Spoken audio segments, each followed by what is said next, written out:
పాత బస్తీలో south zone DCP ఆధ్వర్యంలో తనిఖీలు నిర్వహించారు. 110 మంది పోలీసులు ఈ తనిఖీల్లో పాల్గొన్నారు. తప్పుడు నెంబర్ ప్లేట్లు, మాడిఫైడ్ సైలెన్సర్లతో కొందరు పోకిరీలు రాత్రిళ్లు రచ్చలేపుతూ ఉండటంతో పోలీసులు వారిపై చర్యలు తీసుకున్నారు. ఇలా సైలెన్సర్లు మాడిఫై చేసిన 80 వాహనాల్ని స్వాధీనం చేసుకున్నారు. రౌడీ షీటర్లు, అఫెండర్లు తప్పుడు నెంబర్ ప్లేట్లతో వాహనాలపై తిరుగుతున్నట్లు గుర్తించారు. అంతేకాదు, కమిషన్ల మీద గంజాయి విక్రయిస్తున్న ఫాతిమా నగర్ కి చెందిన జహంగీర్ ని అరెస్ట్ చేశారు ఫలక్నుమా పోలీసులు. అతడి నుంచి 1 కిలో గంజాయిని స్వాధీనం చేసుకుని రిమాండ్కు తరలించారు.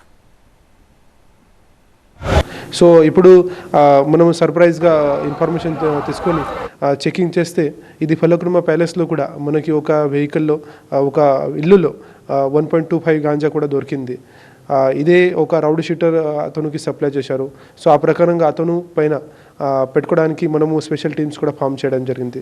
అట్ ద సేమ్ టైమ్స్ ఇది కొన్ని రౌడీ షీటర్స్ కూడా ఉన్నారు. ఇప్పుడు చాలామంది ఈ పోలీస్ స్టేషన్లో ప్రాపర్గా రావట్లేదు, ఈ అటెండెన్స్ ప్రాపర్గా తీసుకోవట్లేదు. వారి కోసం కూడా task force at the same time south zone police నుంచి మనము ఇది డ్రైవ్ పెడుతున్నాము. ఈ విషయంలో డే టైమింగ్లో కూడా మనం చూస్తున్నాము, ఇది చాలా పెద్ద పెద్ద రౌడీ షీటర్స్ ఉంటారు, మాత్రమే ఇంట్లో ఐడియా కూడా లేవు. సో ఆ కోసం ఇది ఉమెన్ లేడీ ఆఫీసర్ నుంచి మనము ప్రాపర్గా పోయి ఇంటికి పోయి ఫ్యామిలీ కౌన్సిలింగ్ కూడా చేస్తున్నారు.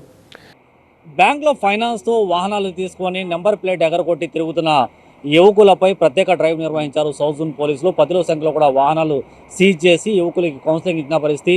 రాత్రిపూట అనవసరంగా రోడ్లపైన తిరుగుతున్న రోమియోస్ని కూడా కౌన్సిలింగ్ ఇచ్చారు. వాళ్ళ డీటెయిల్స్ కూడా పూర్తిగా పోలీస్ అధికారులు అయితే అప్డేట్ చేసిన పరిస్థితి. మరోసారి రోడ్లపైన తిరిగి ఇలా పట్టుబడితే చర్యలు తీసుకుంటాం, లేకపోతే జైలు కూడా పంపిస్తామని కూడా హెచ్చరించిన పరిస్థితి. రాత్రిపూట పదే రౌడీ షీట్ల ఇండ్లపైన తనిఖీలు నిర్వహిస్తున్నారు. రౌడీ షీట్లు అయితే ఇతర ప్రాంతాల నుంచి గాంజాయి తీసుకొచ్చి వాషింగ్ మిషన్ లోపల పెట్టి ఇతరులకి సప్లై చేస్తున్న పరిస్థితి. ఇలాంటి ఒక ముఠాన్ని కూడా సౌత్ జోన్ పోలీసులు అయితే ప్రస్తుతం అయితే పట్టుకున్న పరిస్థితి. ఓల్డ్ సిటీలో క్రైమ్ ఫ్రీ సిటీలాగా మారుస్తామనేసి ఇప్పటికే పోలీసు అధికారులు అయితే చెప్పొస్తున్నారు. పదే డే నైట్ అయితే పోలీసు అధికారులు తనిఖీలు నిర్వహిస్తున్న పరిస్థితి. చాలా వరకు రౌడీ షీట్లు అయితే నగరం వదిలి ఇతర ప్రాంతాలకు వెళ్ళిపోతున్న పరిస్థితి. కెమెరామెన్ కృష్ణతో నూర్ మొహమ్మద్, TV9 హైదరాబాద్.